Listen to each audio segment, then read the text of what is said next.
Innal hamdalillah nahmaduhu wa nasta'inu wa nastaghfiruhu wa na'udzu billahi min shururi anfusina wa min sayyiati a'malina. May yahdihillahu fala mudilla lahu wa may yudlil fala hadiya lahu. Wa ashhadu an la ilaha illallah wahdahu la syarika lahu wa ashhadu anna sayyidana Muhammadan 'abduhu wa rasuluhu amma ba'd.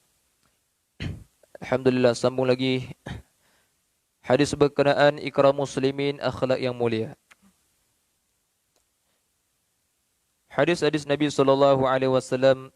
Sayyidatina Aisyah radhiyallahu anha berkata, beliau mendengar Rasulullah sallallahu alaihi wasallam bersabda, sesungguhnya seseorang mukmin yang berakhlak mulia boleh mencapai martabat seseorang insan yang selalu berpuasa sunat dan berdiri beribadat sepanjang malam. Hadis riwayat Abu Daud.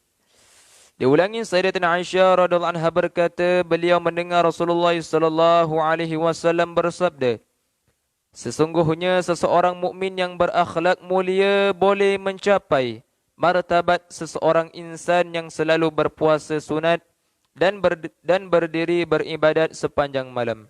Hadis riwayat Abu Daud. Sayyidina Abu Hurairah radhiyallahu anhu berkata, Rasulullah sallallahu alaihi wasallam bersabda, orang mukmin yang paling sempurna imannya ialah orang yang paling baik akhlaknya, dan orang yang paling baik dalam kalangan kamu ialah orang yang paling baik layanannya terhadap istrinya.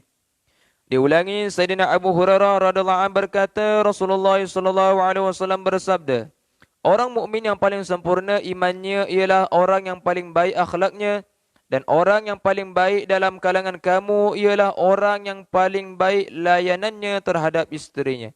Hadis riwayat Musnad Ahmad.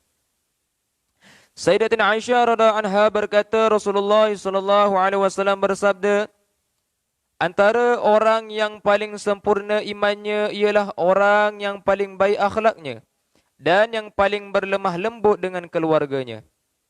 Diulangi, Sayyidatina Aisyah radhiyallahu anha berkata, Rasulullah sallallahu alaihi wasallam bersabda, antara orang yang paling sempurna imannya ialah orang yang paling baik akhlaknya dan yang paling berlemah lembut dengan keluarganya.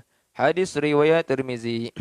Jadi insyaallah tuan-tuan, apa yang kita dengar dapat kita ambil iktibar, kita amal dan sampaikan kepada saudara kita yang tidak ada dalam majlis ini insyaallah. Tutup majlis tasbih kafarah dan suratul asr. Subhanallah bihamdi, subhanakallahumma bihamdika, asyhadu an la ilaha illa anta astaghfiruka wa atubu ilaih. Bismillahirrahmanirrahim. Wal 'asri innal insana lafi khusr illa alladhina amanu wa 'amilus salihati wa tawassaw bil haqq wa tawassaw bis sabr. Sadaqallahul azim.